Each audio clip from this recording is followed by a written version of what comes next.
Ang problema kapag ang Opo, pagpapatanggal sa'yo, ang allegation may kasalanan ka. So na-dismiss ka po kasi opo, kagaya nitong kwento na ito, nagpabaya ka sa trabaho, kaya maraming nagkaroon ng pagnanakawan. Kapag kapuyaan ng kadahilanan nila at yaan namang dahilan na yan ay mapapatunayan nila, wala ka po talagang makukuwang separation pay. Kasi ang pagpapatanggal sa'yo is for a valid or just cause dahil nga nagpabaya ka sa trabaho.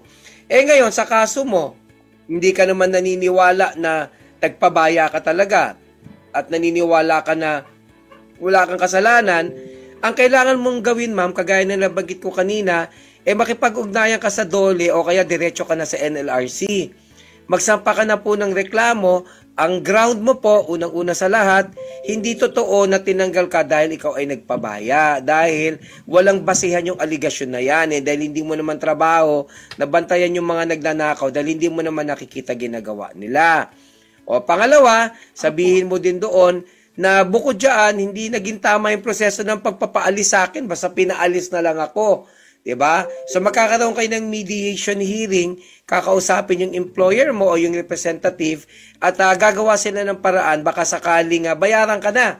Ngayon kung hindi ka naman babayaran, itutuloy mo yung kaso mo. So ang remedy mo ngayon ay pumunta sa NLRC. Malinaw po?